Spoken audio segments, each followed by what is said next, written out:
Fasten your seatbelts. It's going to be a bumpy night. But tell me, Eddie, is that a rabbit in your pocket or are you just happy to see me? So, hello everybody. Welcome. We are back talking the second movie in the ones and twos for this month, and it is the sequel. Yes, I know there's more movies past this one because technically, if you think about it, it's somewhat of a franchise. However, other than the third one, which I will take over the Michael Bay movies and the most recent Mutant Mayhem Turtles movie. For me, it kind of like mainly is like the first, like just two movies, pretty much. Yeah. So, but it is The Secret of the Ooze, where, as the title suggests, pretty much we learn essentially the origin, so to speak, of the turtles. Like we knew, like, you know, basically they were like found in green ooze and things like that. But the first movie never clarified where that green ooze came from, how it ended up down there in the sewers and so forth. And in this movie, without a lot of needless exposition, it fills in those gaps pretty much, where we find out how that vial ended up down in the sewer and how these turtles, like, you know, kind of ended up crawling around in it and how they ended up where they are today, kind of per the character Professor Perry, played by David Warner. So he's kind of like the one that essentially fills in that gap in their memories or that history pretty much that was kind of left out of the first movie. So, but like I said, you know, like it gave us enough exposition without being too heavy-handed in it. It's kind of like what I appreciate about this movie, where it gives you enough without going into full detail about the, you know, basically the origin of TGRI, what the companies like did, things like that. It was like, nope, we lost a vial 15 years prior, and guess what? You guys ended up crawling around in it. So, pretty much. Nothing special, you're just accidents. Yes. So, which like that's not fellow, which I can kind of understand, but at the same time, it was like I like it's like it's they don't go into needless detail about that pretty much. Although I do got a way to counter hit or to assuage Donatello if I would or if I could, but we'll get to that when we get there. Yeah. So basically, it's like, and basically, when we see TGRI in this film, they're essentially cleaning up their mess that they've been like basically cleaning up for the past several years, and they're disposing of the mutagen, or at least attempting to dispose of the mutagen and clean that area pretty much as discreetly as possible, but catches the eye eventually of Shredder via one of the Foot Soldier clan, pretty much. And we'll go into that because Shredder ends up with a vial of the mutagen, which he wants to use against the Turtles in a way. But anyway, so before I say hello to the chat, since we're talking about the second movie, Orange Hat, let everybody know where they can find you, all that fun stuff. And of the two, which one would you prefer? Like, do you prefer? Well, all y'all know that I'm Orange Hat. I do reviews with Mara on here for the ones and twos. Tomorrow we're finishing off this month's singles with our Shin Godzilla in preparation for Godzilla -1. Sundays are stream Sundays. We're finishing up Tolkien Sundays with the Appendices stream with my Hat crew. Monday I am on what's his name's channel. Let me I'm doing a interview with Master Swag King on his channel Monday night at 7 p.m. Pacific Standard, so that's 10 p.m. Pacific Standard or Eastern. And Tuesdays are Tuesday theme streams where I cover the Jason Bourne movies for November. And am I a tokusatsu guy? What? Anyway, Mr. Toxicity asked that. And it's like, what? But other than that, yeah, I also cover Hollywood stuff. I did a rant video today. That was kind of been overdue, but I enjoyed it. As for which movie I prefer the original. It has a more grittier feel to it, a more serious take on it. And in this case, I actually feel that it was a lot better. This one does or is more family friendly. It is a lot more comic or comical. And even though, or they're both good movies, don't get me wrong. I love both of them. But I do prefer the original because the first one had that more dark, gritty, and almost realistic or very real sense to it. Where this is going or delving into the more comical and fantastical elements of it.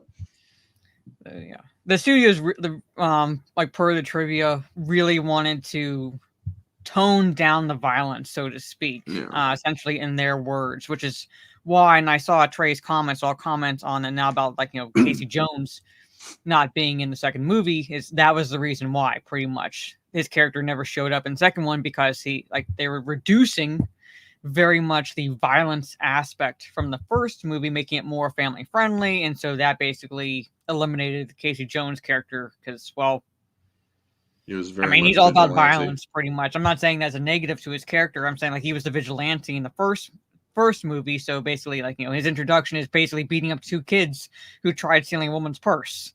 So he's not beyond using violence to stop crime in the city, but they cut his role completely from the second film as a result because of that.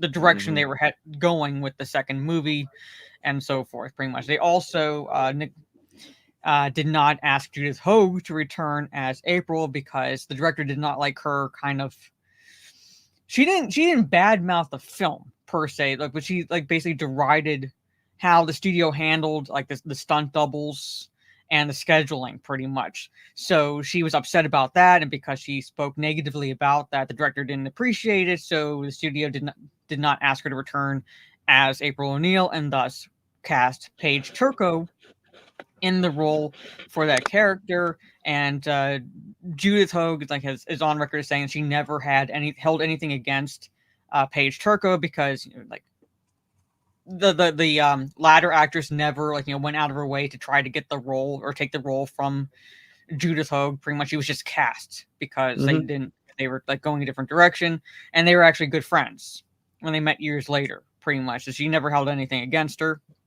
Yeah.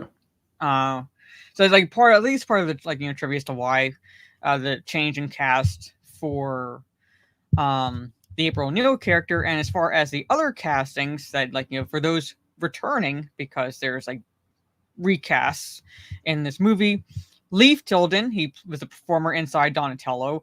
Michelin Sisti, performer inside Michelangelo. Kevin Clash. David McSharon, he was the voice of Shredder. Toshishiro Obado, Tatsu. Michael McConaughey, the voice of Tatsu. And Raymond Serra, Chief Stearns, are the only cast to return from the original 1990 film. Brian Tachi, the voice of Leonardo, and Robbie Rist, the voice of Michelangelo, are the only ones basically who appeared in all 3 live-action Turtles movies. So there's a noticeable change in voices and so forth, and you can also tell by the fighting techniques, which we'll get into that, because according to the trivia, the slits in the costume to see out of were about 3 inches away from the actor's eyes. Oh, so they could barely see.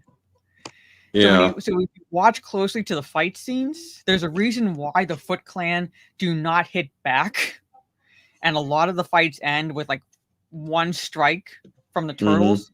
It's because those actors couldn't see, and basically, so it ended up being they had to choreograph the fights where the Foot Clan pretty much just happened to be right in the path of the punch, or just wait to choreograph it that way, pretty much and time it. Also, there was chubby foot soldiers in this movie. Yeah, I know. I'm like, is it me or does that dude have a freaking beer gut? Yeah. So I do I do prefer the first one because I like the grittier aspect to it, the little bit of a darker tone.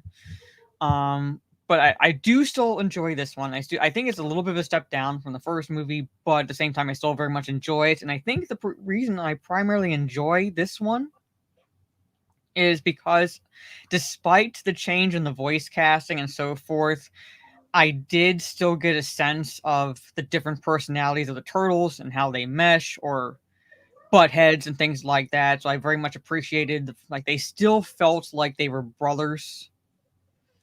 So, and they made like some of the dialogue, especially with the levity offered by Michelangelo and even Donatello in some scenes, made it enjoyable for me.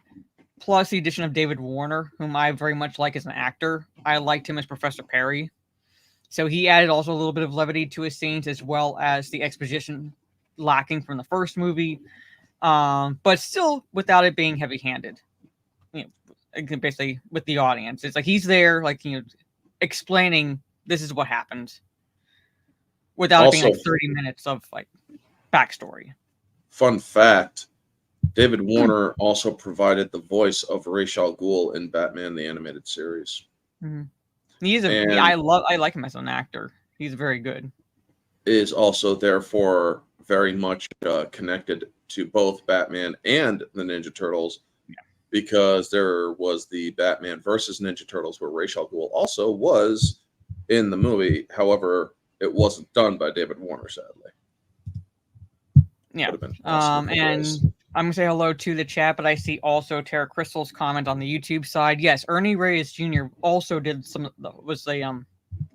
in the Donatello suit in the first movie. He did some of the fight scenes. So he did some of the fight choreography.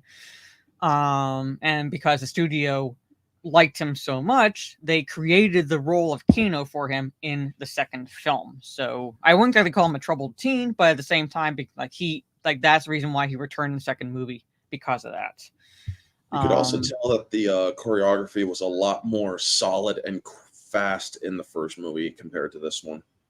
Yeah, because they didn't shy away from the violence, pretty much. So they very much showed the Foot Clan as threats to the Turtles, whereas in the second movie, like I said, I very much enjoy the second movie, but it kind of turned the Foot Clan into fodder for the Turtles, because like the limited sight in the costumes and the fact that they were going the family friendly route, so they didn't feel like much of a threat in this movie as opposed to the first film.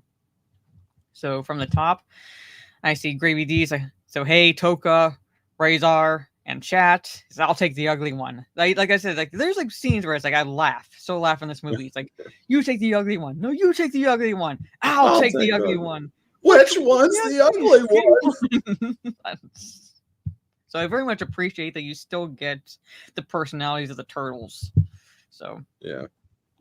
Trey, ready for a lit discussion. He likes this one, just not Raphael's replacement. I agree to an extent. I do like the original voice actor for Raphael, but at the same time, I still like the chemistry amongst the Turtles. The voice actors, pretty much. And Hadrosaurus, hello, yes.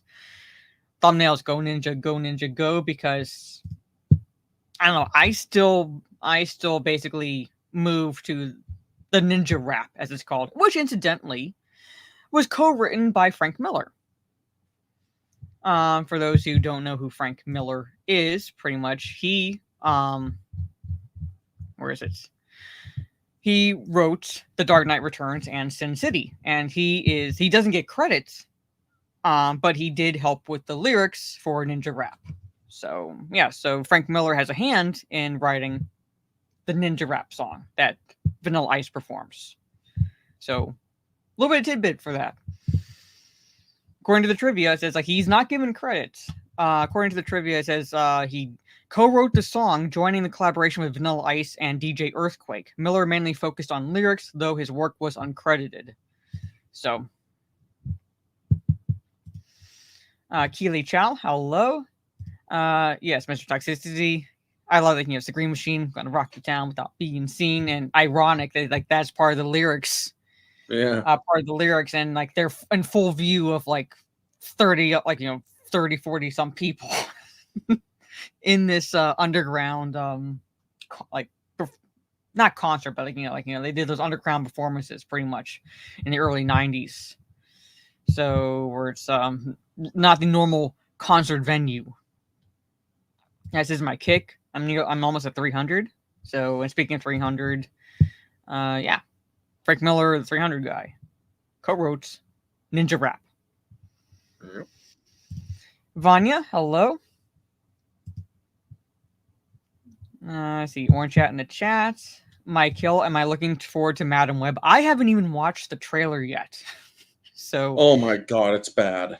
it's bad. Okay, I might watch it after the stream, just to see what it is. I did see that according to Twitter, according to news that broke, apparently Pedro Pascal has been tapped to play Reed Richards, aka Mr. Fantastic, in the MCU, which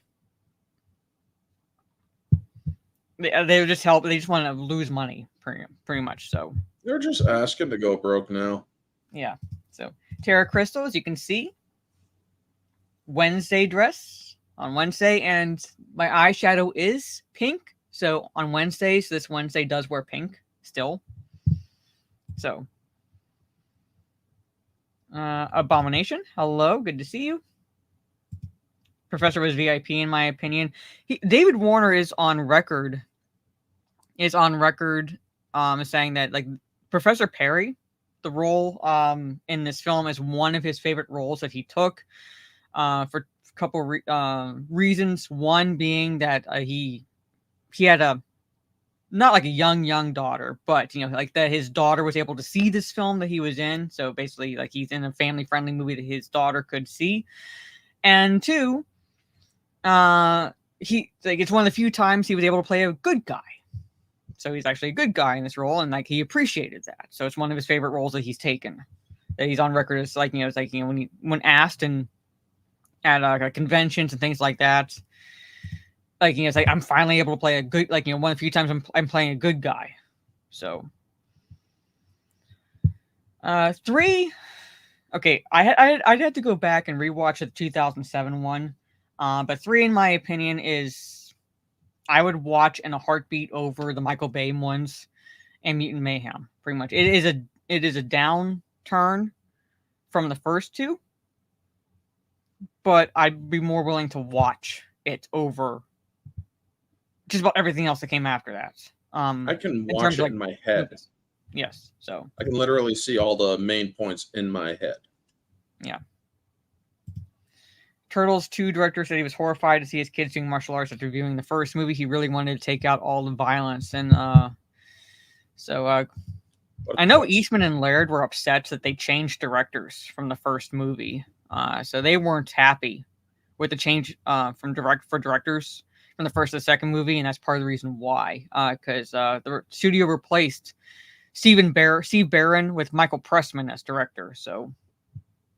And they were upset. They were disappointed because they replaced the director, and they tried to make the film more like the cartoon show. And according to Eastman and Laird, they wanted to keep the movie as far removed from the cartoon show as possible.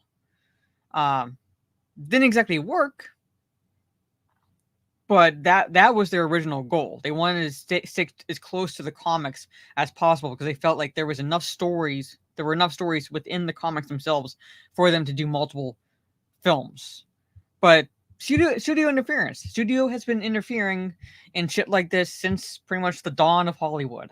So, like, studio interference is nothing new, pretty much.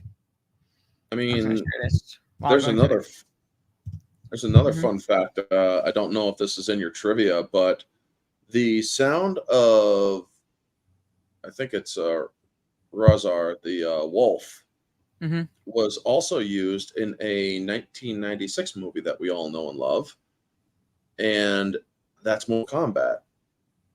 He was the grunt, and he was the non-verbal sounds for Goro. I can see that. I'd have to rewatch it, but I can see that. Yeah. Because I was watching this, and I'm like, why does it sound like Goro's on the screen? Son of a bitch! The 1995 one, so basically, yeah. So. 5. Yeah.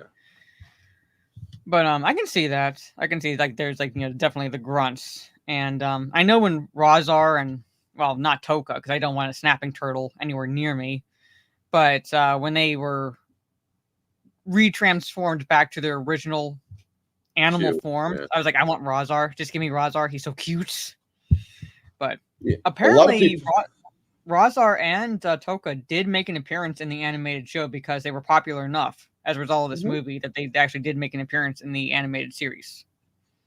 There were comic books that made both of them look absolutely freaking terrifying. Yeah.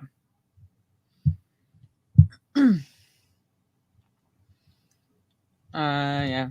I like that they went the route they did in this film. Yes, I know it's like in the OG comics, it was run by aliens, but I prefer the very much toned down.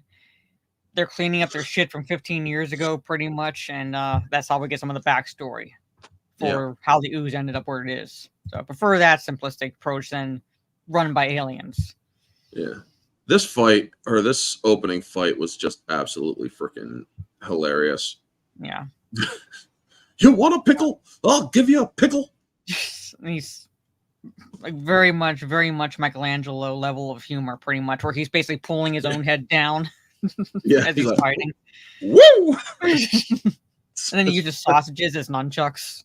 Yeah. Come back, cold cuts. Yes. Soul Assassin, hello. No worries, Soul, if you're still here. Darth Loverboy, yeah, they kind of do, going the dirty mind route.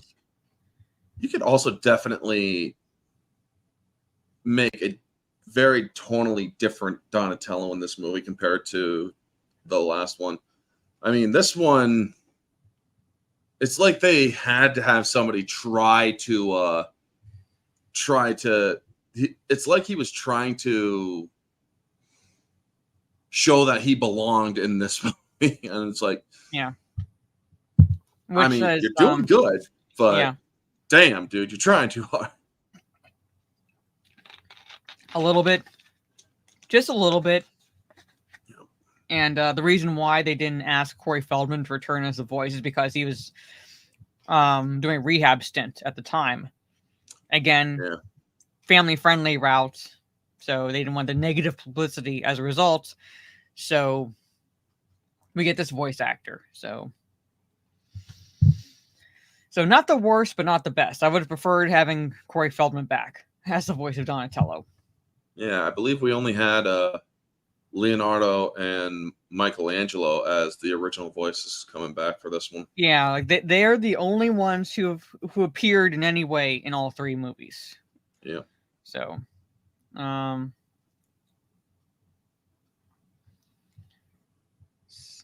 guess this is my throw. It's the equivalent of Amazon wish list, pretty much. So thank you, Trey. Hold on one second. Gotta close something.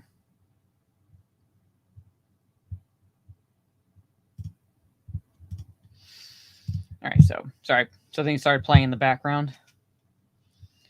Donatello was more scientific in the second one. Agreed. He was more scientific, but he didn't. I don't know. Corey Feldman just had that voice where it was believable that he was a nerd. Yeah. So yeah.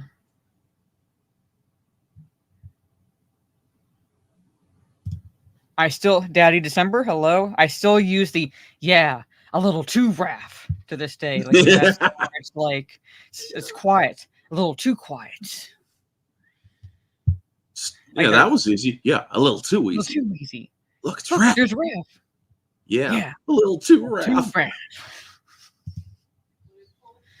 So, he has a small cameo in Scream 2. Yes.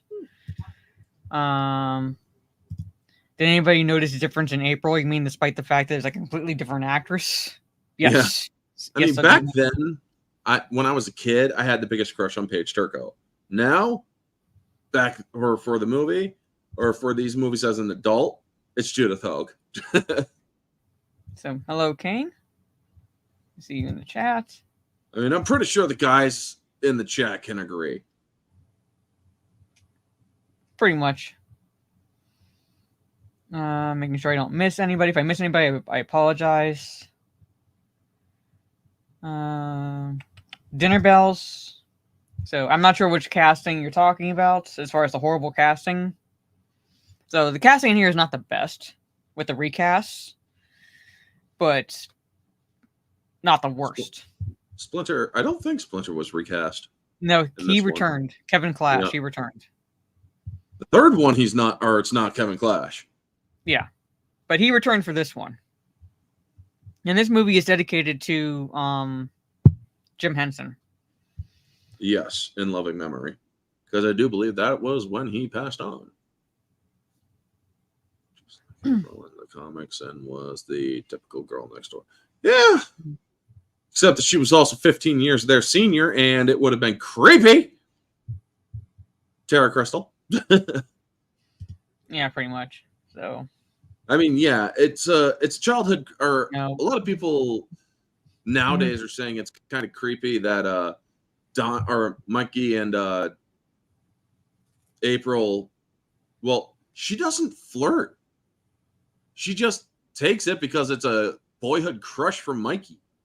Yeah, she really You know? doesn't flirt back. It's more like like she realizes, like, there's really no point. He's gonna act this way. He's like, he's a teenager. He's gonna act this way. So she doesn't flirt back with him. And it's like, I've seen these online over the years, and it's like, are you freaking out of your mind? Yes. Hello, Midnight's Edge. Yes, we're going through the second movie. We're not going to touch on like everything that happens in this film, obviously, because we'll be here forever. And it took me half an hour going through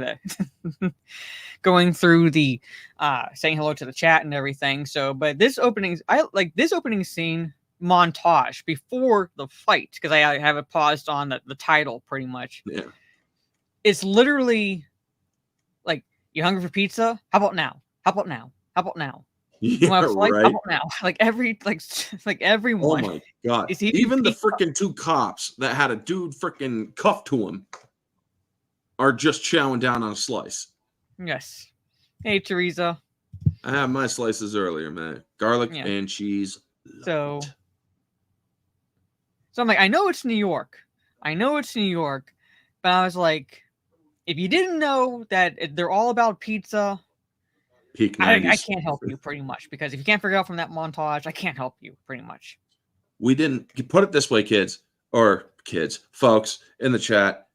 Back then, when these movies were fresh and they were just coming out on VHS, when you either rented it from the video store or bought it for home consumption, you also bought a pizza to go with it. Yeah. These movies just were not watchable without pizza being the meal of the day. Yes. And it's like we're introduced to Ernie Reyes Jr.'s character. He's basically a pizza delivery guy named Kino.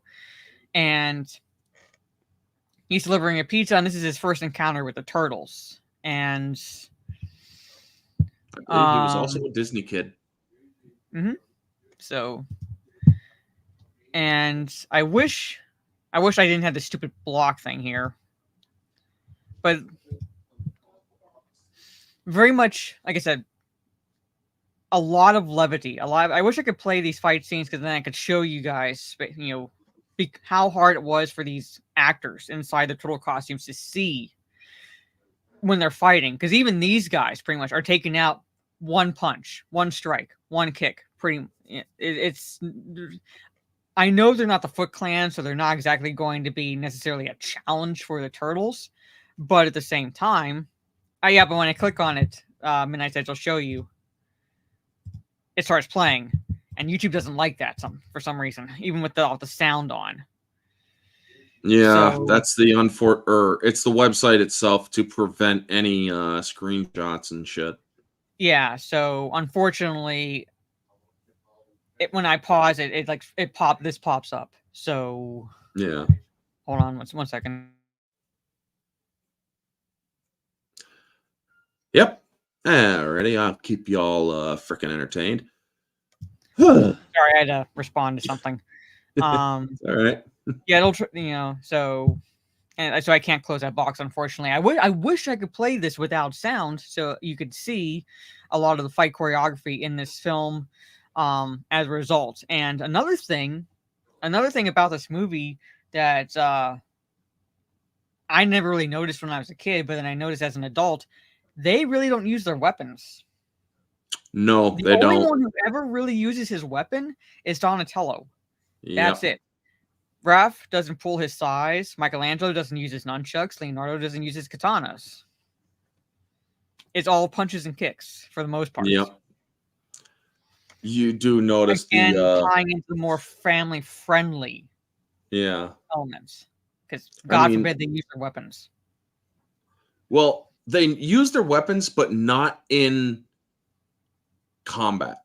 Yeah, I'm saying in combat. They don't pull their weapons in combat. The only one who does is Donatello. Well, Leonardo pulls them, but only to toss them up and jump, grab, and kick. Yeah. But as far as actually using it, like using it as a foot in the scene where they're trying to get the ooze, I believe, or like one of the scenes, he actually uses his bow staff. Oh yeah. So. And he uses it defensively. He doesn't use it to strike anyone. Yeah, which is okay. I know a bow staff is primarily a defensive weapon, but come on. Yeah. So nunchucks and sais are bordering weapons anyway. Are you trying to say they're boring weapons? Sais are actually very. If you know how to use them effectively, fuck Norris. Yeah, you'll find out that they're extremely useful in combat. And yes, parents freaked out after the first movie because of how violent, and I use that term very loosely because growing up and the number of movies I've seen, the violence in the first movie pales in comparison to other films, but it was a little too violent for kids, so they toned it down a lot from the first movie to the second movie, which is why you don't really see them using their weapons at all for the most part. I mean, this was the era of Jean-Claude Van Damme. He was doing a lot of violent movies, and they called TMNT violent. Yes. And no foot soldiers were ever killed, and they even comment on the fact that most were picked up. So their assumption is that the Foot Clan is no more from the first movie. That's the assumption the Turtles go with. Or at the very least, there's only stragglers. That most were arrested. Yeah. Following the events of the first film. So yes, I'm like, no foot soldiers were ever killed, but at the same time, it's like, I'm like, and even Shredder didn't die, and he was crushed in a freaking garbage truck. Yeah, so not violent. Not like compared to what I've seen, not violent at all. But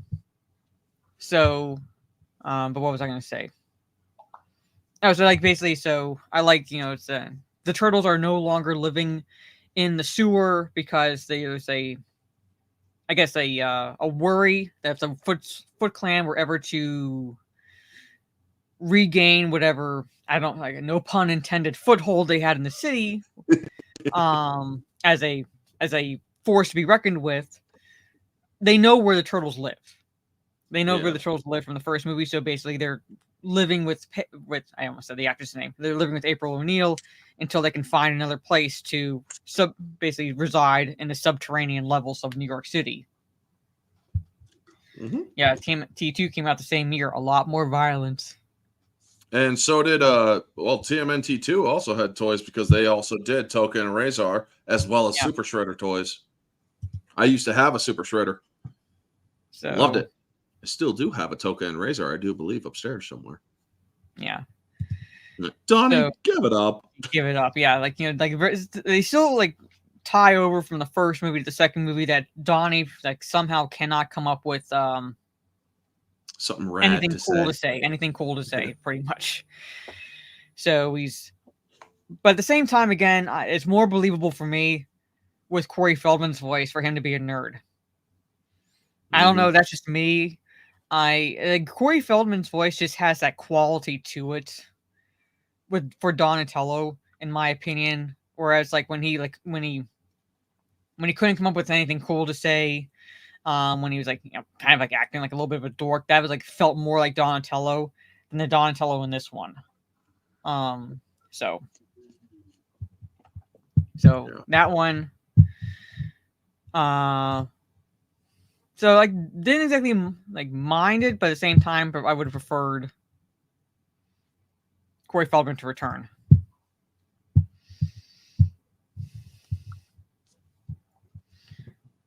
So,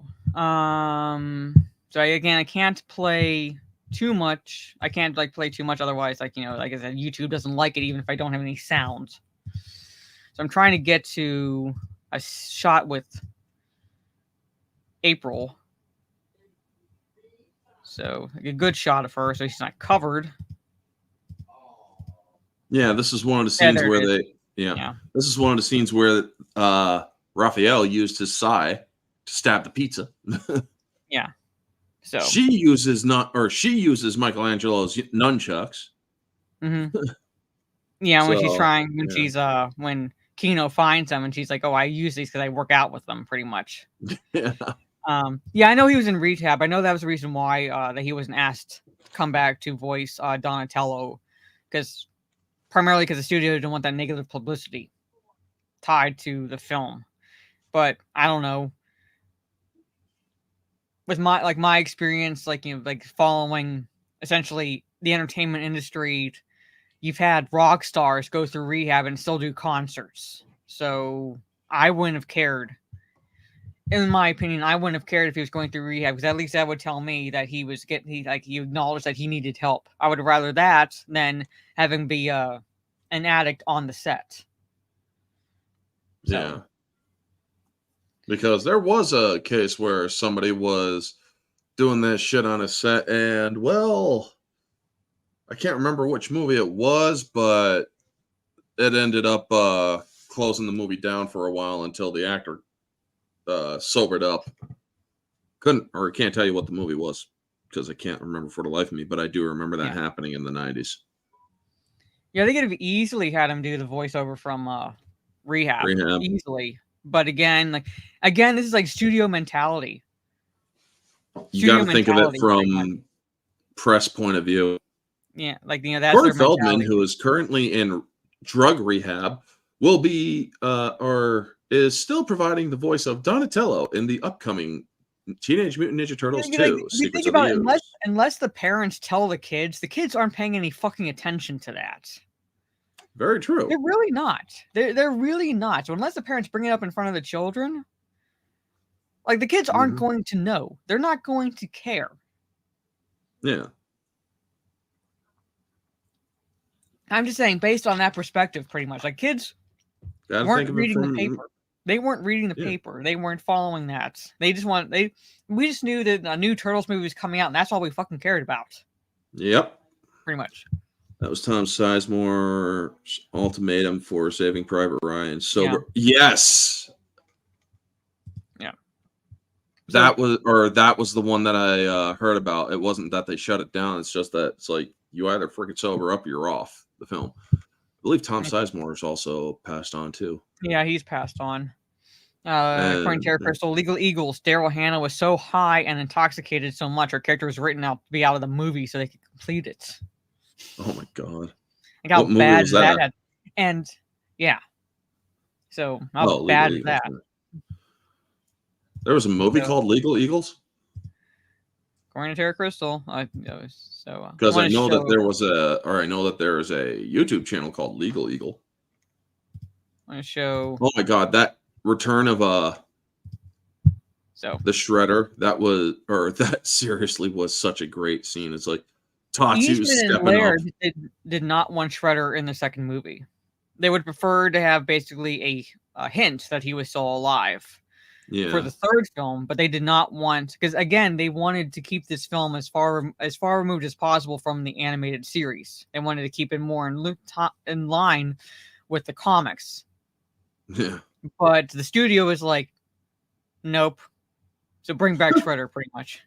Yeah, because I mean, when he comes in, and it's like, let anyone who challenge step forward. I challenge, and that is just so.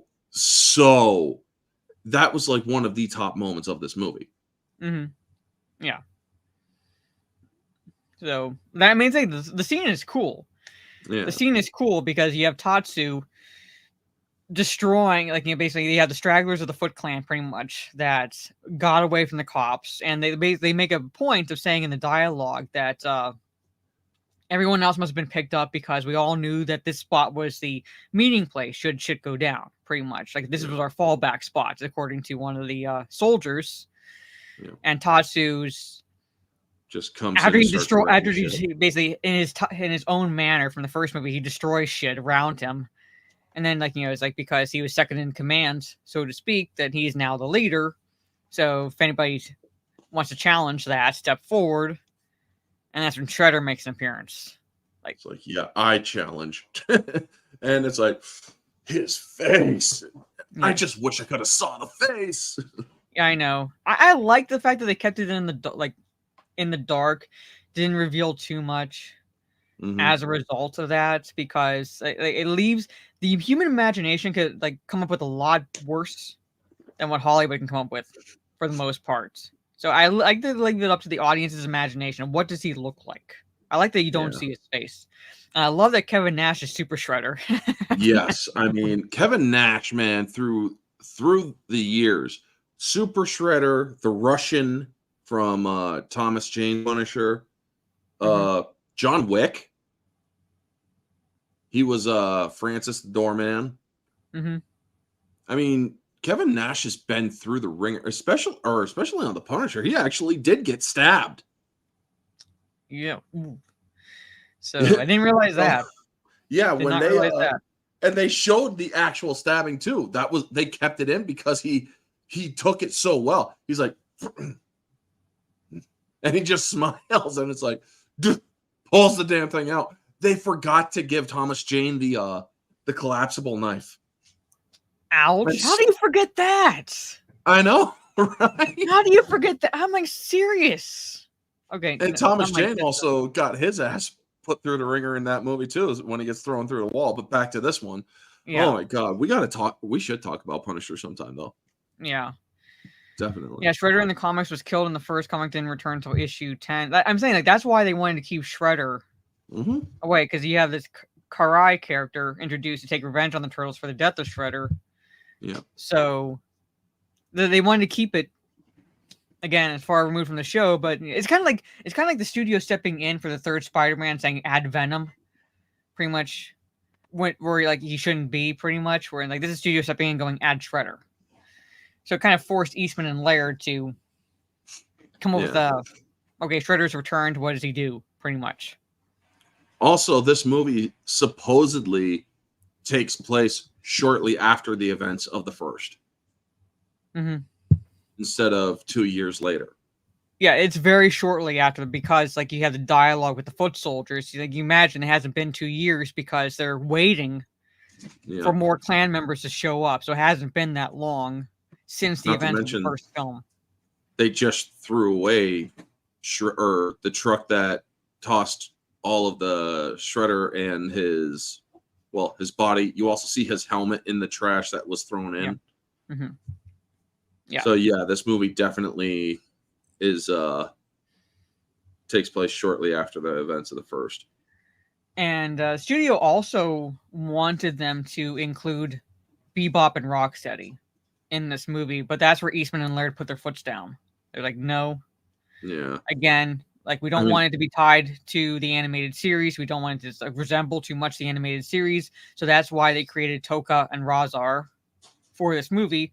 And those creations ended up being popular enough that they made an appearance later on. Yeah. Within the Turtles franchise. So. But, so, like, now that we have, like, April O'Neil and Professor Perry together in this scene, so I'll kind of, like, we haven't really talked about this. What did you think about the first April? Because we have a new actress coming in for April O'Neil. What did you think about her casting? I like Paige Turco. She was good in this movie. She kept it light. She kept it funny. She was always laughing, but she also knew when to be serious. And it was well done. I mean, Judith Hoag, honestly, is also the best April. I do like her better. But Paige Turco did what she had, or did perfectly for what this movie was portraying.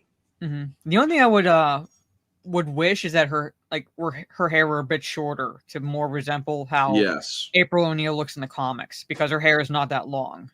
That's the only like criticism I have in terms of how she looks. I wish her hair was a bit like wasn't long like that. Because to Yeah. me, that doesn't say April. Like she could have been like just another newswoman, like akin to April O'Neil. So, but if they had her wearing like her not necessarily yellow jumpsuits, but yellow Mm-hmm. in her outfits, and then have her hair But then shorter. again, that would have been too close to the comics. Well, that's what Eastman and Laird wanted. Yeah. The studios didn't. The studios wanted Yeah. close to the show. So that's what I would like. I'm not saying she had to wear the yellow jumpsuits. I mean, at least make her a redhead because being a brunette, it's like this is supposed to take place shortly after the first. At least have a little bit more consistency. A little bit then, in terms of her hair color. Yeah. Shorten up a bit, make it more red.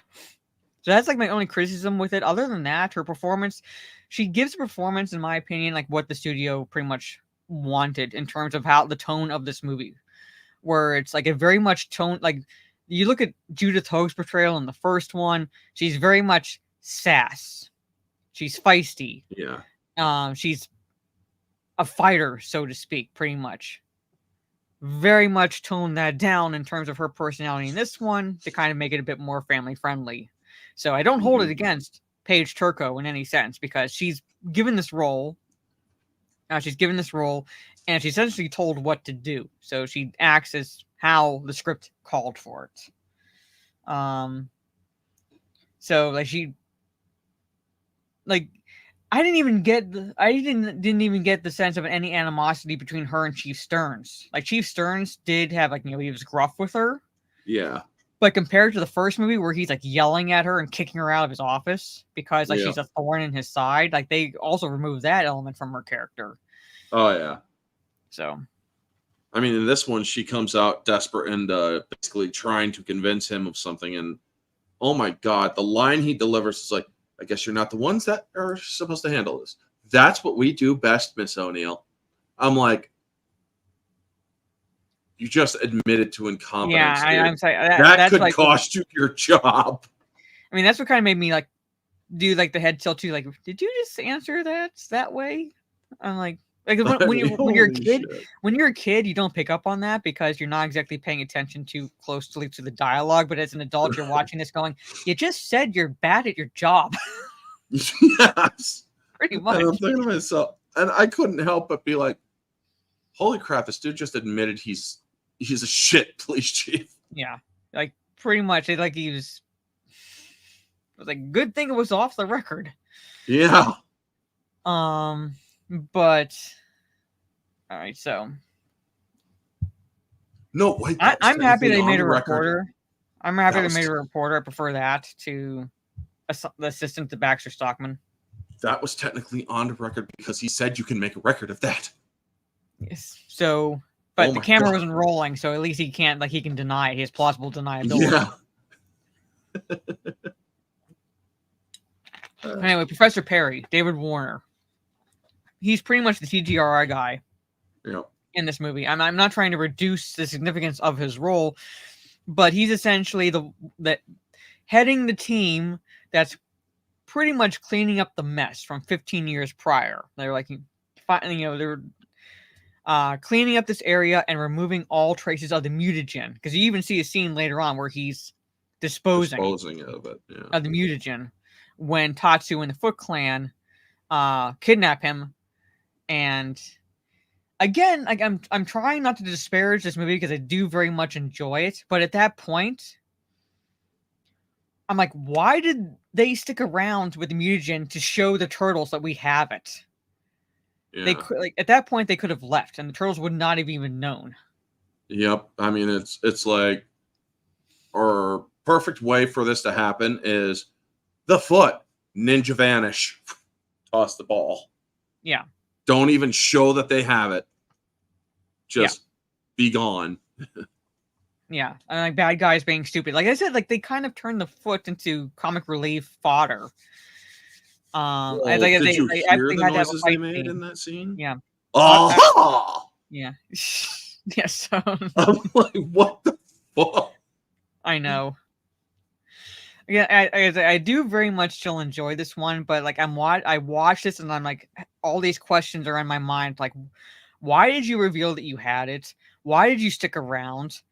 Why did you like the turtles would not have even known you had it, because all they would have known is there's a vial out there that's still active and someone has gotten it. Pretty much, if someone's connected the professor, someone's gotten it, but they had to make the foot stupid in a sense to kind of like telegraph their punches and reveal to the turtles that, hey, we have it, and we also have the professor. So yeah, look what we got. Yeah. Gives you a chance to possibly screw up and get it taken from you. Yes.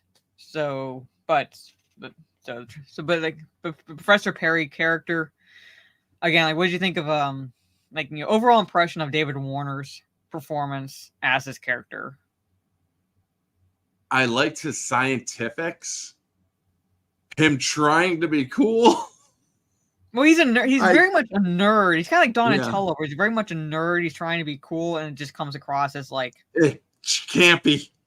Campy. Don't get me wrong, I like his character. However, the final half of the writing of the film was just so bad. It's like, yes, right on. Yo, my man. I'm like, yikes. But hey, they use a word in here in this movie that is, oh my God, I can't believe he said that at the end of the movie when they're talking about how the burps are retarding the reaction of the anti-mutagen. Yeah. I mean, I do like that they actually used that word in a proper context. Yes. Well, that is the proper context, because that's like, basically how the word is. I mean, prior to it being used to describe a certain demographic, that's how it's like. That's how it is. That's its derivation. So like, held back or correctly. To hold back or to hinder. Yes, that is that's literal definition. So I didn't mind it when he tried. Like, I don't think he was trying to be cool. It was more like, it's like I'm kind of speaking in your language. Yeah. To the turtles. So he's like, when he's trying to explain things to him, I'm not saying he has to dumb it down for them per se, but at the same time, it's like how can I say this in layman's terms, essentially, like, right on. Yo, oh yeah, definitely. So, and, like, I don't think that he's saying like, he's down, like, like cool, like, things like that. He's more like, I'm okay. So this is how you speak. So I'm going to kind of like reflect that in my interaction with you, so you understand what I'm saying, sort of situation. And now, as an adult, you also understand a lot of the stuff he was saying down in the sewer. So, because when you're a kid and you're listening to him explain it, all you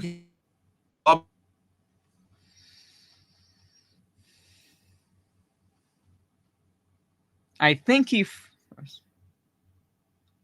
froze, ladies and gentlemen. I don't know. Orange Chat, if you're there, you're frozen for me. Am I fine, chat? So am I fine? Yeah. So Orange Chat froze. I'm gonna let him know in the private chat. So I'm not sure what happened to his computer, but I'll continue until he's able to like join back in. So stream is fine. Okay, so I want to make sure. So hello, Charlie. Good to see you. So like he was talking about, okay, when he comes back in, but he was talking about when the turtles, basically the turtles have found a new residence, so to speak, a subterranean residence, which is, according to the trivia, where is it? The abandoned subway station, which serves as the turtles' new lair, is based on the real-life City Hall station of the former Interborough Rapid Transit Company in New York City. Although the station itself is decommissioned, the track on which it is located is still active. So basically, like, it's like made to resemble a certain specific actual location of New York City that they find, and when they bring the professor there, he uses, like, when you're a kid, he's using a lot of big words, so you're just like you're like, okay, like that's all you can like do as a kid. It's like, just okay, all right, okay. So basically, like, the dialogue that he has with the turtles is a lot of it is, which I appreciate because again, it's like geared more towards kids. So yes, they still use the big words, especially when the professor is explaining things, but at the same time, the turtles are there, specifically Donatello, to kind of go, like when Michelangelo's confused and Raphael goes, big mistake. Like they're kind of explaining to the audience. Yeah.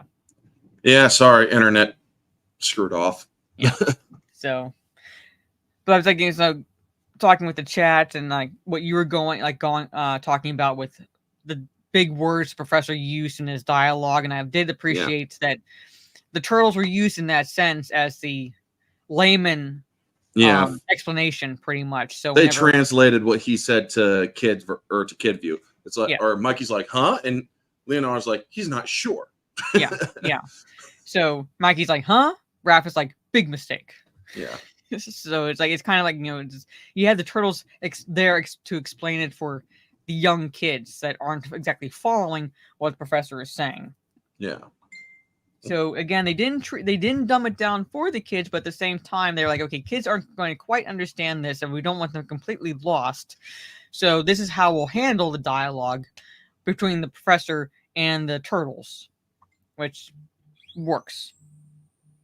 Which works because again, it doesn't treat kids like idiots, and at the same time, it doesn't treat them like, it understands that they're not going to quite follow exactly what's happening in the scene. And David Warner, as I said, is on record as saying that this is one of his favorite roles because his daughter could see it. Because it's like one of the few roles that his young daughter could see at the time. And then like one of the few times that he's actually a good guy because he's normally typecast as a bad as a bad guy, as a nefarious individual, as a shady individual, pretty much. Like, like you basically take your pick in terms of adjectives to describe the roles he takes, but for the most part, that's the roles that he was typecast as. So very few times that he's actually cast as a good guy. One of the only other times I can think, other than the Scream 2 cameo, is he played Bob Cratchit in the 1984 Christmas Carol film. So he is a good guy in that. Yeah. But one of the few times that he's cast as a good guy is this film. And I think one of my favorite bits of dialogue with him is after Toka and Razar are created, and Shredder calls them stupid. And like Professor Perry's like, they're not stupid, they're infants. Okay, they're stupid. Stupid infants. But I also like what he said. What'd you expect them to do? Quote or come out quoting Beth? Yes. Like, what'd you expect them to do? But I also appreciate that, again in the dialogue that he's like, oh, like there is a reason why they're kind of this stupid, because he messed with the mutagen when he created them. Down in the sewer, he actually admits, he's like, when I contaminated the mutagen to make Toka and Razar less intelligent, it's like, you sabotaged mutagen? Yes. How do you sabotage mutagen? I have no idea. Because you'd have to wonder, like, where did he get the stuff to create the antidote? I mean, here's another thing. How does he he says the mutagen was a mistake concoction. It was an unintended mistake. And he's saying that he can tinker with it. And it's like, what the He's just 90s writing, folks. Yeah, not just 90s writing. Just accept it pretty much that he's able to do that. Yeah. So yeah. Holy crap. He added sugar to it. Yeah. So you have the creation of Toka and Razar. Toka is the snapping turtle, and Razar is the wolf. Yeah. They're basically the stand-ins for Bebop and Rocksteady, as Eastman and Laird put their foots down in that regard. They did not want to include those characters as the studio wanted them to do, so they created Toka and Razar in their place. Let's see if I can get. I love Toka and Razar though. Yeah. It's like, you will call me master. Huh? I get like a shot of them. Okay, it's like decent of a shot as I can get, pretty much. Yeah. And they imprint Shredder as their mother. Yeah. So, yeah. Because they were babies. And I love it. He comes up, babies! They're babies! Oh. I mean, to be fair, you couldn't exactly get full-grown, get close to a full-grown wolf or a snapping turtle. Maybe a snapping turtle if you come from Maybe behind. a snapper, but definitely not a. Or I mean, you'd have to trank the wolf if you. Yeah, you'd want have to trank the wolf, and I don't see them. I mean, like, let's put it this way: they've never really given the impression that they have tranquilizers. Because, folks, let me tell you something about snapping turtles. Even when they're little, even smaller than what Toka reverts to, they can almost jump. Yeah, they'll once they bite onto you, they hold on, and there's like no getting them. Like there's no easy way at all to get them off. And if you Like think they will clamp down and they will hold on to you. And if you think those are bad, their bigger, meaner cousins are worse. Yeah, The alligator snapping turtle. They yeah, go through bone. Yeah. So, like I said, the only one that you could I could see them remotely being able to catch from behind would be the snapping turtle. Would be Toka. Toka rather. And Razar would have to be a baby because, again, like full-grown wolf, you would need a tranquilizer. Mm-hmm. So there's no way they'd be getting close to that. Oh no! I mean, wolves are incredibly smart. Yes, Soul Assassin. There's this video of this little pig-nosed snapping turtle, where this person is just looking at it, and then they're just up close, down, or get up close, and then get or stand up, and this thing literally from the ground suddenly just leaps up at it. And or at the camera, and I'm like, what the frick just happened, man?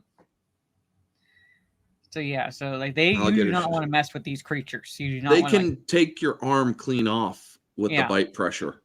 They'll go through your skin, your meat, your bone, and it won't even stop them. Mm-hmm. I know I'm skipping a lot. I'm skipping a lot because they're like, it took me a while to get through like the saying hello to the chat and don't want to be on for too long. I can't remember if it's like it's I think it's after this part, but Raph is captured by the Foot. Yeah. It's like while they're looking for their new subterranean housing, pretty much, like, for one better way of putting it, Raph walks off, like, leaves them because he wants to look for the Foot, whereas Leonardo, it's like, we have to find a place to stay first, gather a splinter, gather our stuff, and then go look for the Foot. So very much despite the voice acting for Raph, it's like still very much a Raphael approach. Yeah. He's the more proactive of the two, and in his mind is we need to find the Foot. Like they have the mutagen, they have the professor, they are the priority, and Leonardo's priority is keeping them safe, or at least a safe place to reside because, well, they can't really defend April's apartment. Yeah. So very much keeping Splinter safe and things like that.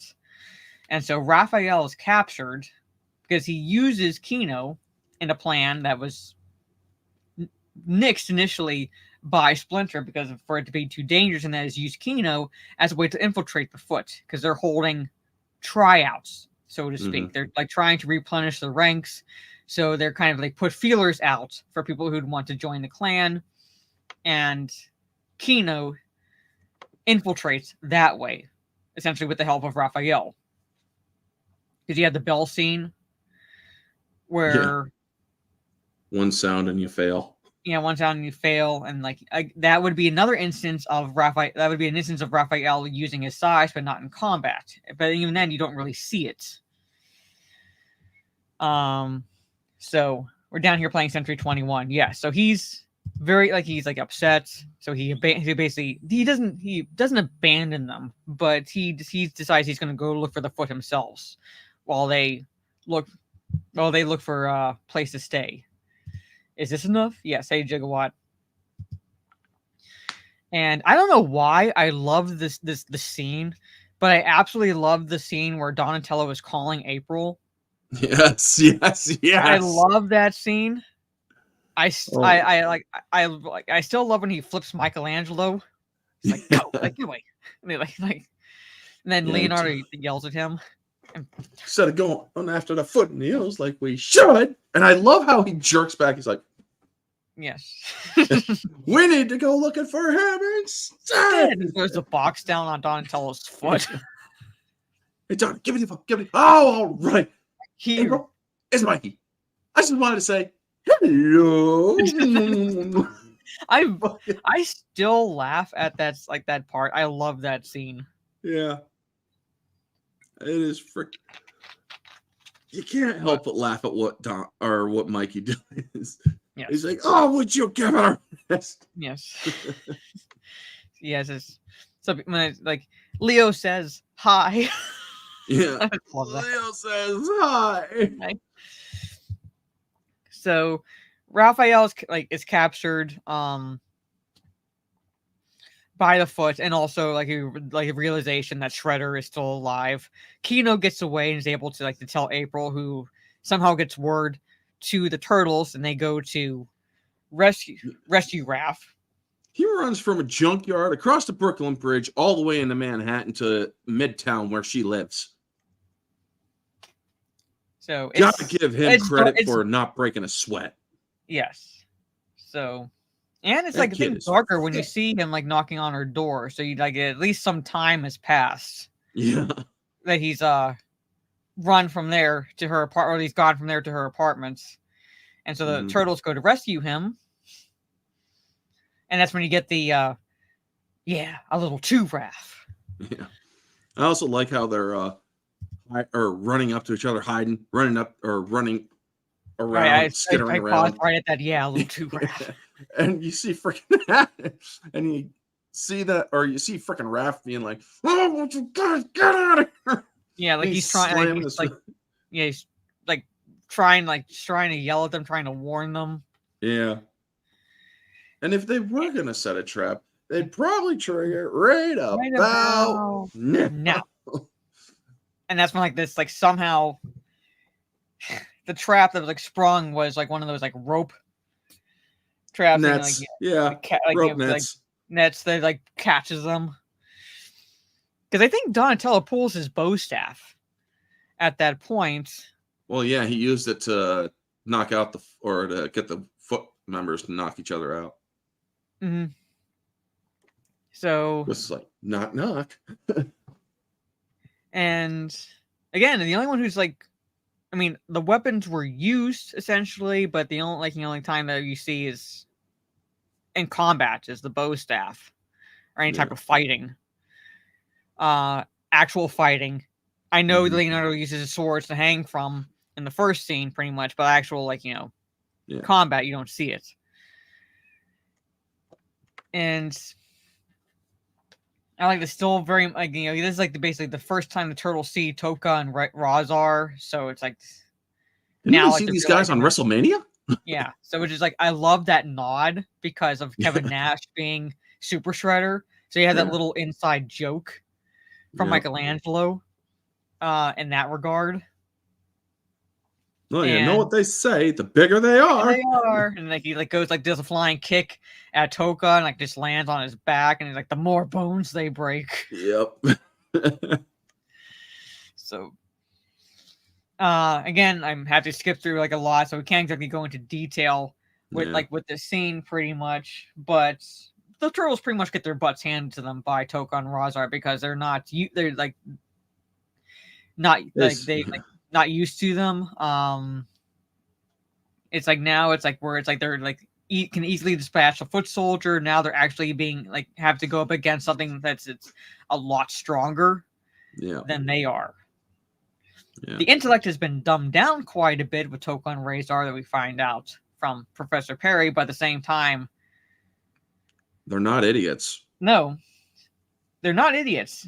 They're and basic, the fact that they are, but they're not idiots. Yeah, the fact that their intellect has been manipulated makes them more easily subservient to Shredder. Yeah. But again, they're not idiots, considering how wolves are incredibly smart and even dumbed down. He's smart enough to know that he's being fucked with. Yeah, later on when the antidote is created, and Donnie getting thrown through the air. Yeah, he lands next to the professor. That was such a trailer moment. Yeah. Yeah, they called Shredder Mama. Yep. Because basically they imprinted Shredder as their mother. Mom?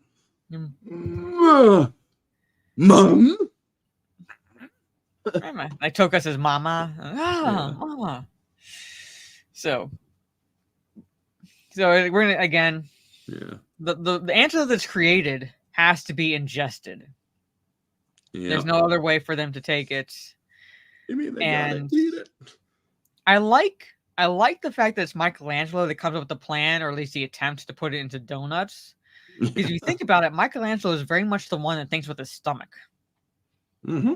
So I appreciate that they gave that to Michelangelo. Yeah. I have an idea. And donuts.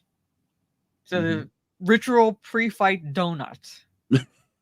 I love that terminology. The ritual pre-fight donut. And you hear some of the foots are like, what is that? What? And you see freaking Shredder and Tatsu like, what?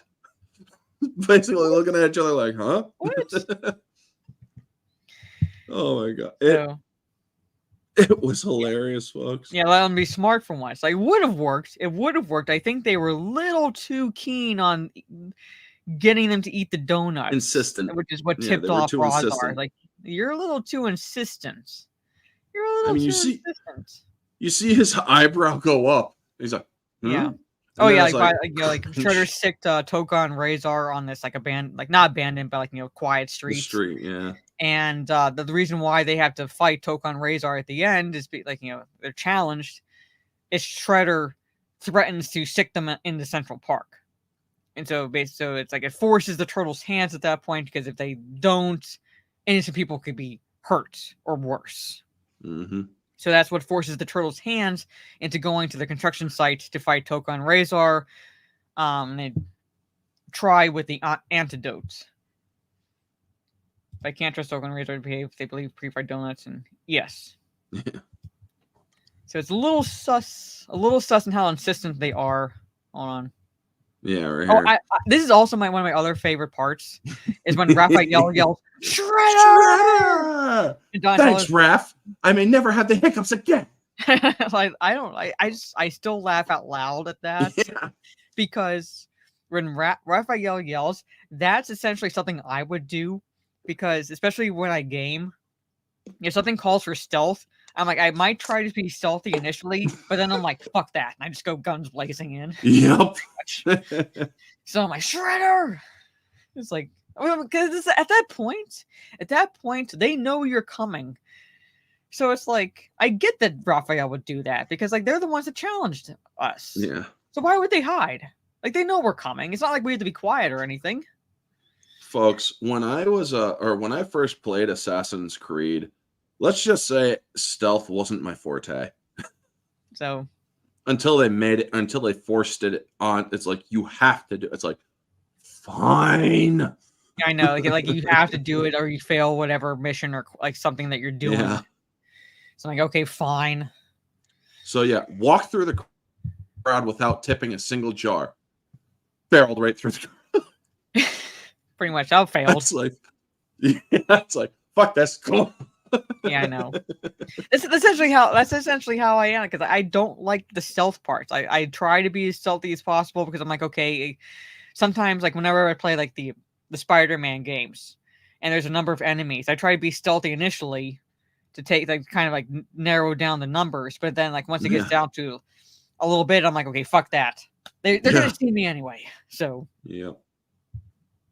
So, but again, yes, it's done in a comical way, but at the same time, I would be like Raphael. Why should I be quiet? They're the ones who they're expecting us. Yeah. They challenge us. They're expecting us. So why do we need to be Why do we need to sneak in? Why do we need to be quiet? Yep. So that's what I would be like. I mean, it's like, okay, we got him in a truck. Sure. Oh, fuck it. Let's go. Yes. So. I love that helmet, though. I do love Shredder's helmet. Yeah. Okay, Toka and Razor come out. Michelangelo gets Leonardo to say, reserve the ancient ritual of the traditional pre-fight donuts. Yeah. And I want to see if I can get a shot of Razor. Yeah, Razor eats it. and Toka eats it because Toka gets Scarfing. jealous, There and then we go. Razar's like, I love it. Like again, like you point out that he raises his eyebrow. Yeah. Like It's like, you're being a little too insistent, and he crushes Yeah. the donut, and there's the cube, the antidote cube in it. Yeah. And I was thinking to myself when I first saw this, it's like, gosh, those don't look like donuts. But then watching it as an adult, it's like, oh, okay, they're powdered donuts or they're jelly donuts or some sort of stuff. Yeah. I played Arkham City Soul Assassin. Quite a bit of YOLO moments. Yeah. But it makes sense, yeah, that they would be like the jelly donuts, things like that, because like you wouldn't want a hole in the middle. You're trying to hide the cube, so they pick donuts like that. So I think that, I told you it wasn't going to work. Like it would have worked, but you were a little too forceful in getting them to eat. Like if you just offered them, pretended to eat yours, offered them, I think they probably would have worked. I think Michelangelo would have had a good idea, but pretty sure if he would have told Razar to sit, and it'd be like, sit. Now let's have a donut. Yes. He would have or chances are he would have sat his ass down. Yeah. So, and then this is what, like, I love all, like, you take the ugly one. No, you take the ugly one. I'll take the ugly one. Well, which one's the ugly one? And that's when you get. That was also because freaking Michelangelo had just got spun around a million times. Yeah.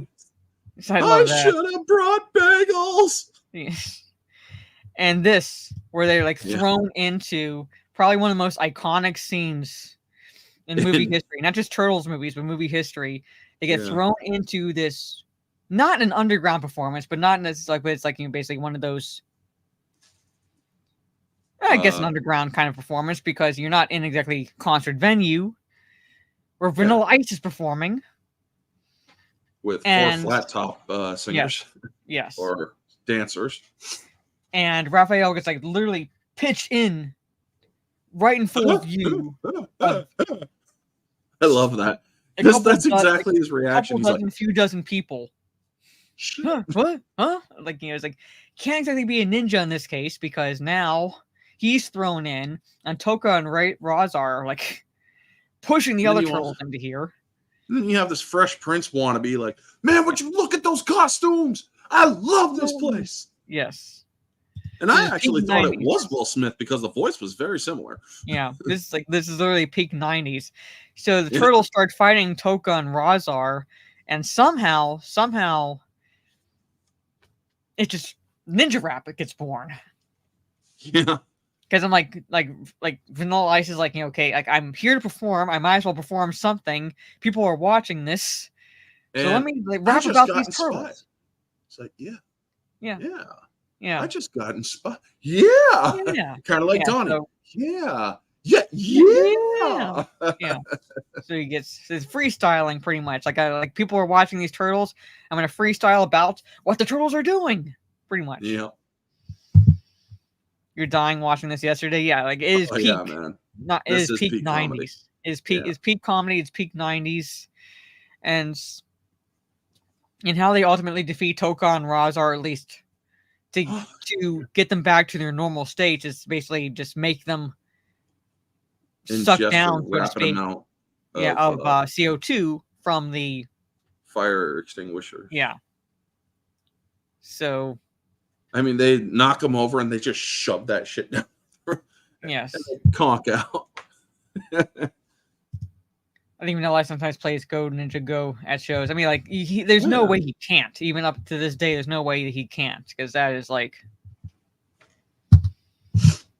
I mean, I'm pretty sure when they did the new guy, they actually wanted him to sing Go Ninja Go Ninja Go, but he's like, no, that doesn't fit the movie. Yeah. So it's just, I don't know. You can't help but like think of this movie and not think of like Ninja Rap, pretty much. Yeah. And it's because of the success of these two movies that the Turtles actually had an album made. Yeah. Along with April's Ballad and Casey Jones' Ballad. So, what was I going to say? All right, so Shredder comes in. Shredder comes in after the Turtles defeat both Toka and Razar and the Foot soldiers that follow after, which is again like along to the ninja rap, and still rather comical because the Turtles are dancing at the same time they're fighting the Foot to the point where they actually go into a choreographed dance. Yep. At the end, and you even see Michelangelo semi-steal the guy's girl away from him, pretty much. Yeah, he looks at her and he's like, eh. Yeah. He just keeps on going. She doesn't care. She's into it. Yeah, she's into it, and the guy's like, hey, wait. And like he follows them up to the stage, pretty much. Hey, wait, honey. Yeah, and that's when Shredder comes in, like showing that he still has the mutagen. File. Yeah. On. Also, yeah, Keno's Keno wants to Shredder. He wants to like help the Turtles. Yeah. Wishbone Crunch. Wishbone Crunch, and that's where how they take out Tatsu. Yep. So they did. Trying to get to the Shredder. Shredder. Be able to take all 4 of them. No, he wouldn't. Like kudos in one trying. Of them. Yeah. Maybe one of them. Maybe either Mikey or Donnie. But no. Not all 4 of them. Not all 4 of them together. And like Shredder crashes through one side of the stage, and he like shows he still has a mutagen, which is subsequently knocked out of his hand by Keno. But he has a tiny vial. Yeah. That he's like basically saved a mutagen. That he threatens to use on the girl. That he's using as a hostage. Yep. But subsequently takes himself after he's again comical, but still somehow works. And that is he's like blasted out. He's Back to the Future. Yeah. Like basically they crank up the volume. Like volume, and like he's like just like boom, and it just blasts him back through the wall. And that's where he gets what kind of distance he made. Yeah, that's where he gets Super Shredder. Oh my god. Played by Kevin Nash. Yeah. It's like Cowabunga. And folks, that scene where his hand just comes up, holy shit. It scared. Yeah. I saw this in the theaters. So when it's like, I'm like, okay, what? Not a very good shot, but he is like huge. Yeah. Go back like 20 seconds. You should, or see 10. Because you have the tenors. Yeah. There you go. Well, sort of. Yeah. So like he is like when you see that as a kid. Yeah, when you see that as a kid, that he is taller than the Turtles. That scares you. Yeah. It scared me as a kid. I mean, it's like, what the? And when you see that, but then I saw the, as an adult, you see the spikes move or wobble a little bit. And it's like, yeah, definitely not metal. Well, I know Kevin Nash is like pretty darn huge. Like he is. Plus that outfit that they had him wear was like skin tight. When you see it as a kid, that is like scary looking. Damn straight. He mutates metal, yeah. He's like, Zhang, good to see you. So, and in this fight, according to the trivia, it's like the only turtle that he actually comes in contact with is Leonardo. Yeah. Because he is ultimately defeated because he pulls down everything onto him. He wrecks the structural integrity of the place. So, but also, if you think about it, remember, this is the altered mutagen that created Toka and Razor. So when he's not listening to reason, it kind of makes sense. Yeah. Because he's been dumbed down himself, even though he's a lot more stronger. He's basically instinctual killer. Yes. So it makes sense. Yeah. That we wouldn't have like a fight like we did in the first film, because the first film he's very much Shredder, a very intellectual fighter. In this case, he is pretty much like his soul says, like roid rage. Yeah.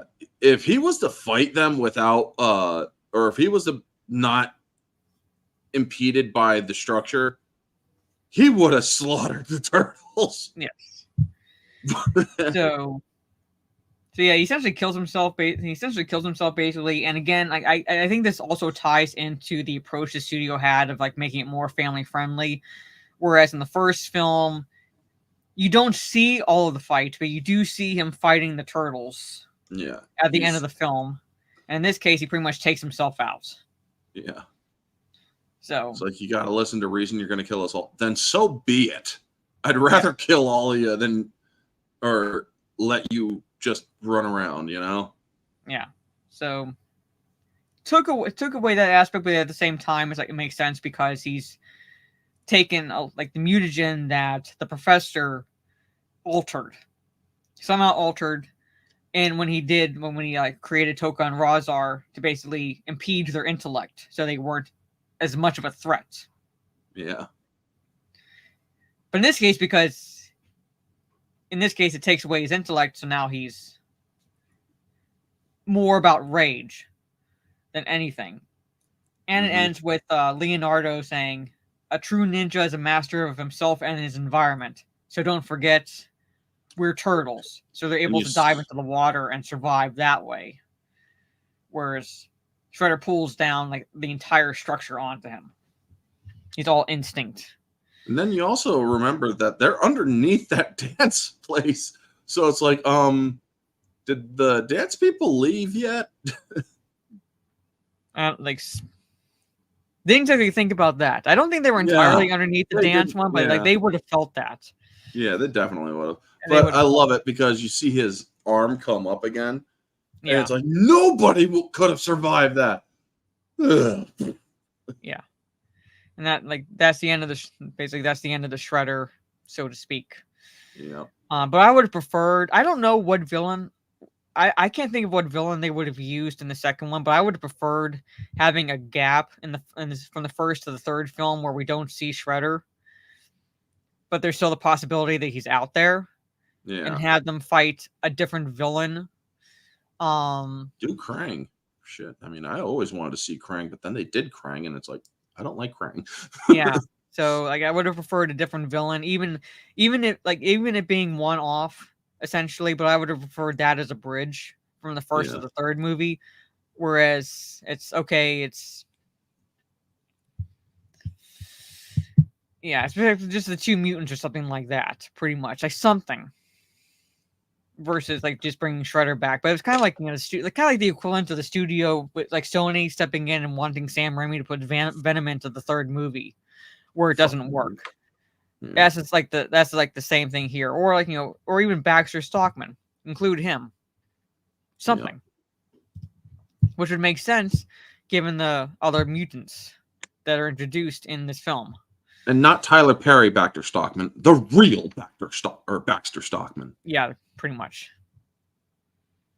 Like, because that was the plan, that Shredder would return eventually. That's what Eastman and Laird wanted. Yeah. They didn't want him to be in this movie. They wanted the implication he was still alive. Be hinted at in this film, but that he wouldn't show up in the film, and then indicate that he'd be returning. Yeah. But no, studio stepped in and said, you're going to basically include Shredder in this. This is what we get. Mm-hmm. So when it's like, let me see if I can get to where they end up back in where they live, the sewer. Yeah. I love, the note that's left, and Splinter's like, oh. I love it. He's like, oh, idiots. And then he's like, or they name him off, and then he's like, thank you, dudes. Oi! Yeah. Oi. Were you seen? Of course not, Master Splinter. We practice ninja. The art of invisibility. And I love that. Then he practice harder. His brother. Yeah. I just love that. Very much a Shredder thing to do. That's another thing we didn't touch on. Mm-hmm. And this is he has them do backflips as punishments. Yeah. So when Leonardo said yes, Master Splinter, and Raph mocks him. Yeah. Yeah, he has him do backflips. And then he has Michelangelo do backflips. And he starts doing jumping jacks. Yeah, he's just jumping. One. He's caught. one. Yeah. So like it ends with like it's 10 flips now. And Yeah. I love how I remember go ninja, go ninja, go. Like so it ends again on Master Splinter making a funny. I made another funny. Yeah. So I did appreciate that. I did kind of appreciate that where it ends. But I think I preferred the soundtrack to the first one over the second one because the first movie I was like really into the end songs. Like I very much I liked the songs that they picked. The songs that they picked for the second one are fine, but didn't really grab me for the second movie. Ultimately for the I think the soundtrack is better than the first one. Yeah. So, have you ever heard the Coming Out of Our Shells tape or tape that they did, album that they did? I want to say you can find it on YouTube. Yeah, when it was came out like originally, but it's been years. Tubin, Coming Out of Our Shells, You Can Count on Us, April's Ballad. Yeah, good stuff. I like it still. So, Subhuman says he used to have the cassettes. Same here, man. But that is the second film, Secret of the Ooze. Yep. And at the very most, I count. I mean, I had to go back and rewatch the 2007 one, but I very much just count the first three films. Yeah. As pretty much the movies. So everything, like most everything else that comes after that, in my opinion, is with exception to Batman versus the Ninja Turtles, because that is of the same universe. Yeah, it's halfway decent to subpar to shit. Yeah. Pretty much. Just in my humble opinion. But that is Secret of the Ooze, ladies and gentlemen. So that is the second one of the ones and twos for this month. Next month for the ones and twos will be you can't see the poster, but Gremlins 1 and 2. I don't care what anybody says. Gremlins is a Christmas movie. Well, yeah, Santa Claus is in it. Yes, Gremlins is a Christmas movie, and Die Hard is a Christmas movie, and so forth. So, in my opinion, it is a Christmas movie. The director said it is a Christmas movie, therefore it is a Christmas movie. I mean, Bruce Willis says it's not, but the director says it is. So yeah. So it wasn't originally intended to be a Christmas movie, but when they were filming it essentially morphed into a Christmas film. Yeah. So the director says it is. That's good enough for me. Pretty much. It's a Christmas movie. Just like Gremlins is a Christmas movie. You want to know it is another Christmas movie, and a lot of people don't know it. First Blood is also a Christmas movie. Mm-hmm. Takes place around Christmas. Right. And I can't say this without calling out a certain someone in Geeks and Gamers. All right. Because I saw the tweets going around on Twitter today, pretty much. Mm-hmm. That Jeremy says that Die Hard isn't a Christmas movie. It just happens to take place on Christmas. By that logic, It's a Wonderful Life isn't a Christmas movie either. Yeah. It just happens to take place around Christmas. But then again, if Die Hard wasn't a Christmas movie, they wouldn't have had a Christmas sweater cover to it. Yeah. So I'm just saying, by that logic, neither is It's a Wonderful Life. And not technically, actually, officially, It's a Wonderful Life actually wasn't a Christmas film. It wasn't supposed to be released around Christmas. It was supposed to be released in the spring of the following year. But they pushed Frank Capra to finish his film and release it because the film that was going to be released had production delays. So it got released later in the year, so kind of around Christmas time. Didn't do well at the box office, but was shown on TVs, basically with the invention of television in the following years around Christmas time. So it became associated with Christmas. So I'm like, by that logic, neither is It's a Wonderful Life.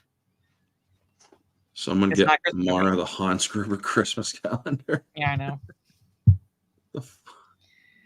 So plus, there's also that meme. It's like, It's not Christmas until Hans Gruber falls from Nakatomi Plaza. Well, they actually have an advent, like the Nakatomi Tower, and it's an advent calendar. So it's like Hans Gruber falling. Nice. Holy shit, So that's like awesome. when it gets to like the end, it's like he's landed pretty much.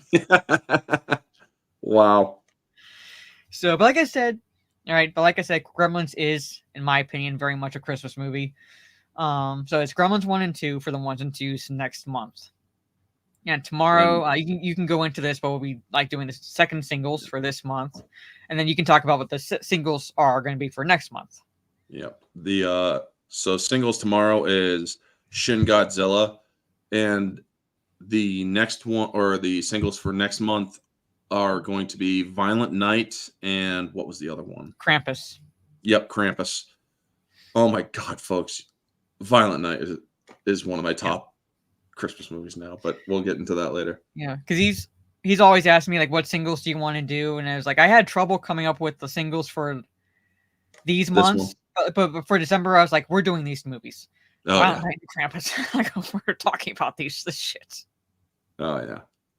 And I knew I was going to talk about Gremlins in December, Gremlins 1 and 2, because I grew up with Gremlins. And while Gremlins 2 is very tonally different from the first Gremlins, in a way, I do very much enjoy the second one as well. But I prefer the first one. I prefer the darker tone of the first one, the dark comedy tone of the first one.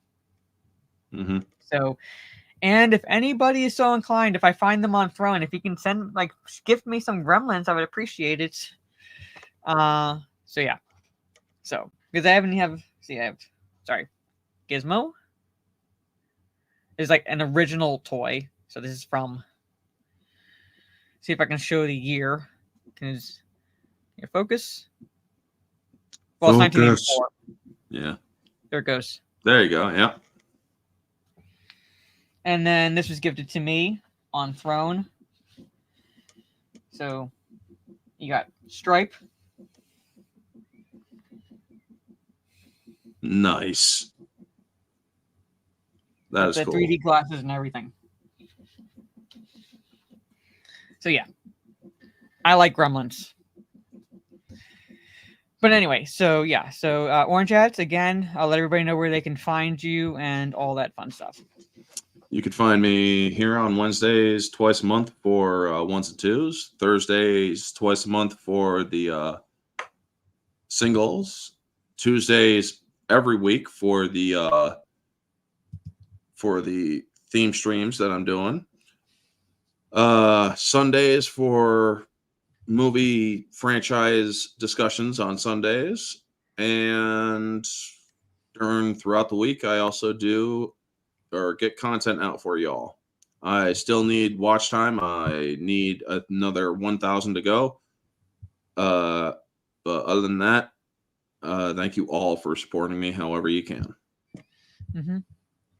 So, I'm not saying this will change your perception of Krampus, but I tell people this. I said it was marketed very much as a horror movie, which I think was a disservice to it in a sense.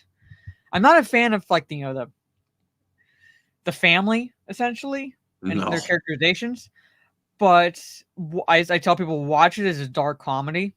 Yeah. With horror undertones. It's very much a dark comedy with horror undertones, but they marketed it as like a horror movie set around Christmas time, which like people go in. It's kind of like Cabin in the Woods, where they market it a certain way, and then people go see the movie and they're like, "Wait a minute, this isn't what what the trailer was like."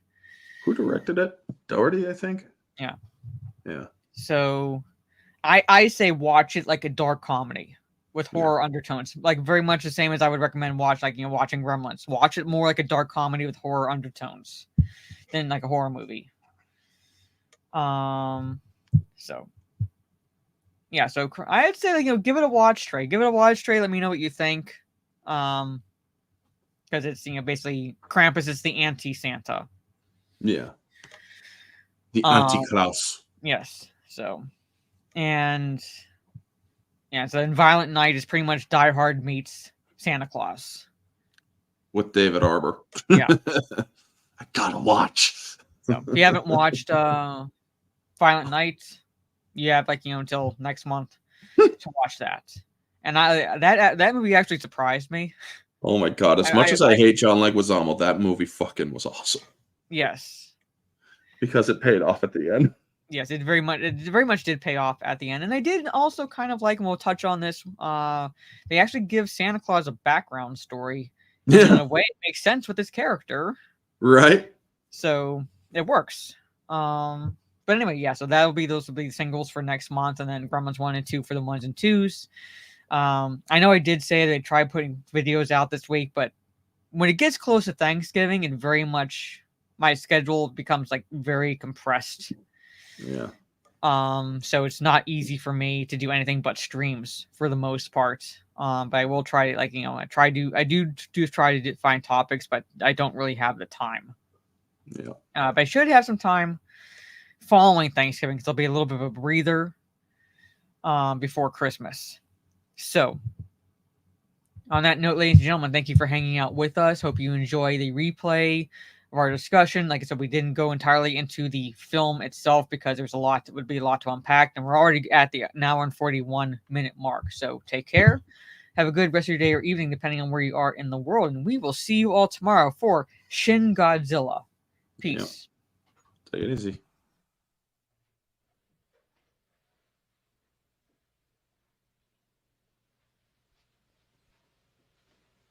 You're still here? It's over. Go home.